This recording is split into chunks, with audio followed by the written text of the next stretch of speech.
So, I have a friend of mine who has let me take out her iron 883 and give it a spin for the vlog. I've actually ridden this bike once before, like right after she got it. Oh god. And kind of took it around the block, but today's like a little more extended test, extended ride. Kind of give you guys my feelings on it.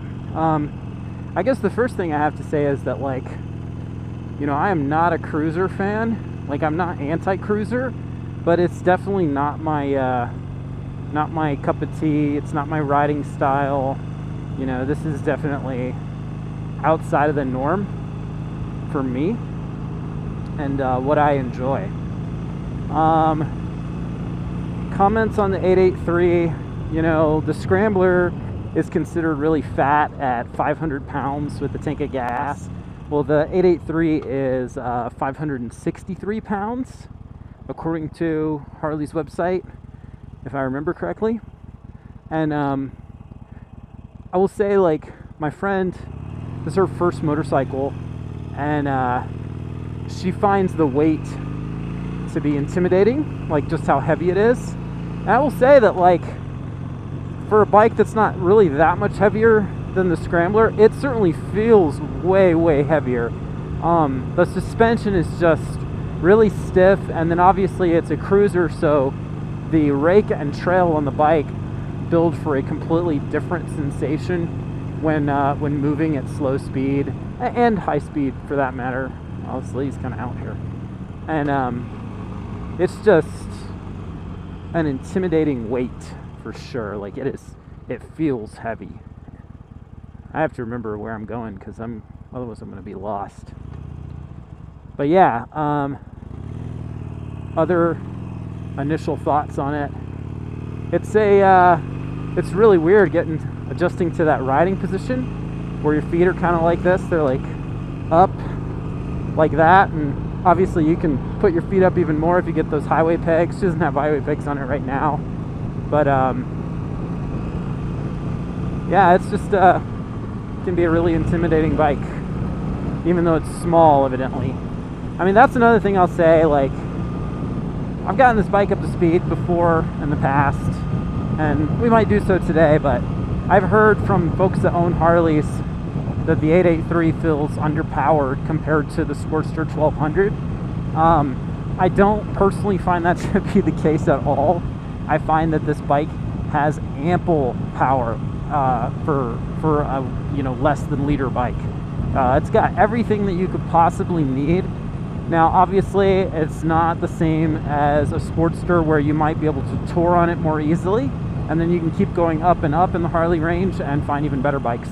You know, that brings me to another point. Like, I kind of have this love-hate relationship with Harley Davidson because, honestly, like, they are the quintessential American bike, and so, you know, I want to, like, support the American motorcycle manufacturer, and I want a Harley. And in the beginning, I was just like everybody else. You know, if you talk to folks that are not motorcyclists, that, like, don't really know a lot about bikes and aren't enthusiasts, there's really only two types of bikes out there to them, and that's sport bikes or crotch rockets, and cruisers or Harleys. And when I say cruisers, I mean Harley Davidson. It is a lot different than just other cruisers. And so then once you get into motorcycles, you realize there's so much more out there. There's modern classics, there's other cruisers, there's naked bikes, there's a whole range of different type of sport bikes, standard bikes. You know, there's a gamut out there of endless possibilities, and you don't just have to ride around on a Harley or a sport bike, a Ninja or a Gixxer. There was a time in the 80s when Harley was really struggling because they were making terrible motorcycles, and they had a really brilliant CEO and marketing team come in, and they realized that the best way to sell Harley was to sell Harley as a lifestyle as opposed to just the motorcycles. Now, I'm not saying they don't make quality motorcycles. They make good motorcycles, and they've been doing a lot lately, Project Rushmore and all that stuff, to, like, really bring the bikes into the future from like a engine and engineering perspective. But for the most part, you know, Harleys are just, they're the same as they've always been. There's not been a lot of evolution in the styling and what they are offering.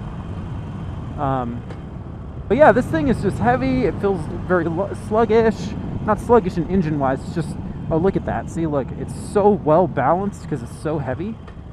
I will say some of the nice things about the 883 is I think the majority of the ones they sell come with ABS. It's got good fuel economy. It's not a terrible starter bike if you're really interested in that cruiser style. It's just not for me, you know, but I wanted to give it a try and just get out here and ride around, see how I felt about it. I think if I was ever going to have a cruiser like full time, it just have to be way nastier than this. Just like really nasty, huge ape hangers, you know, open headers, just rusted out and totally crap compared to this thing. Oh, I can't even see in these mirrors. They're so cruddy. I think that's my biggest issue with the 883 and the cruiser style of riding for a beginner bike. In my opinion, it's not very friendly to the slow speed maneuver stuff that you want to be able to do on your first ever motorcycle. All that being said, I think the reason people like them so much is exactly the opposite of what I just said, and that's that, you know, you're so low to the ground, it feels like it's easier. But I'm here to tell you, I think that that's a myth.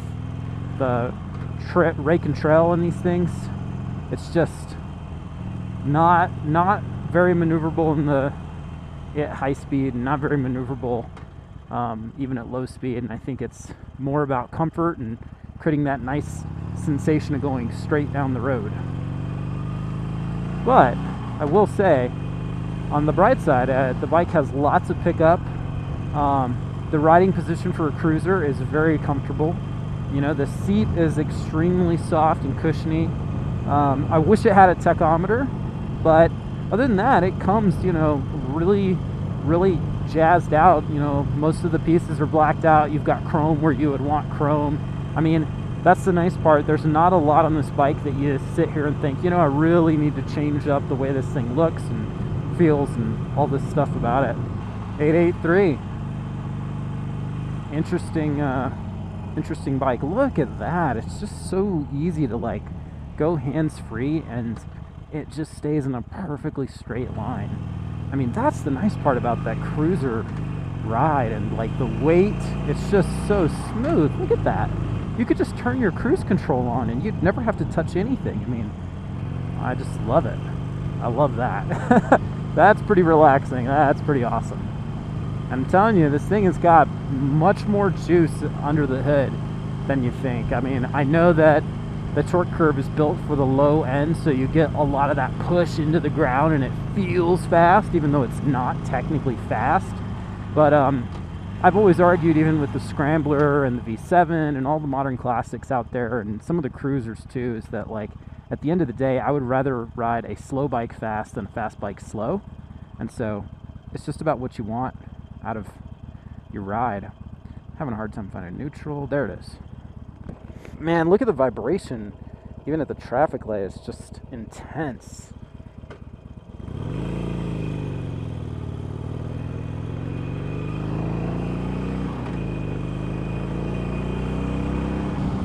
But yeah, man, I don't know. I mean, once you start riding it around, you can kind of see yourself just cruising on one of these things. Although the suspension, man, really needs an upgrade.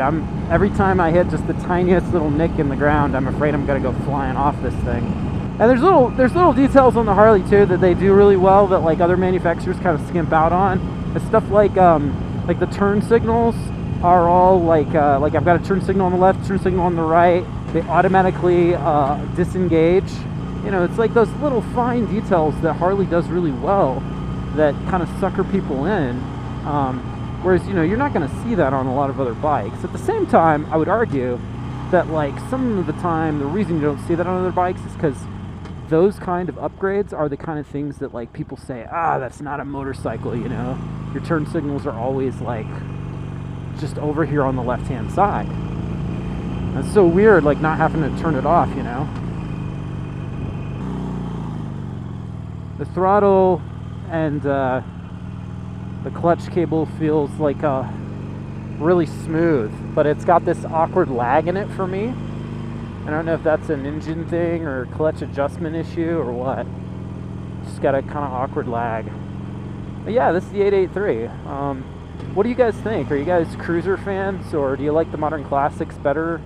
You know, I think the 883 is probably a better straight up comparison to like the Street Twin. The Sportster is probably a better comparison with the new Thruxton. And I would say like the Scrambler is really, it's not a really fair comparison unless you're going to do the Scrambler 100% on the street. But the nice part about the Scrambler as opposed to something like this is that you get some of that fire road capability. I've seen some people, some crazy people, take these guys on, you know, not off-road, but take them on like bad roads. And just personally for me, like, I am not comfortable. Yeah, look at that. I am not comfortable riding something like this on a bad road. This is 100% street for me personally.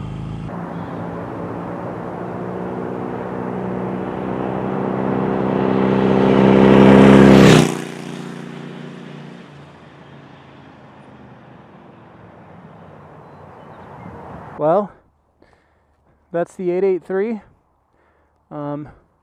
Really hope you guys have enjoyed this little snippet video on the Harley. Great bike if you're looking for a cruiser. I think it's a good beginner's bike. I don't think it's a bike solely for short people, no. I think all cruisers sit low to the ground, so you're going to be comfortable. You're going to enjoy going in a straight line. You're going to cruise. Yeah, you're going to get good fuel economy for a reasonable price on the first bike maybe that you've ever had, or first cruiser. And even if it's not, you're just going to enjoy riding this little guy around. Don't believe the haters. Don't believe the snake oil salesman over at the dealership that tell you this thing doesn't have enough juice for you. I could not disagree with that more.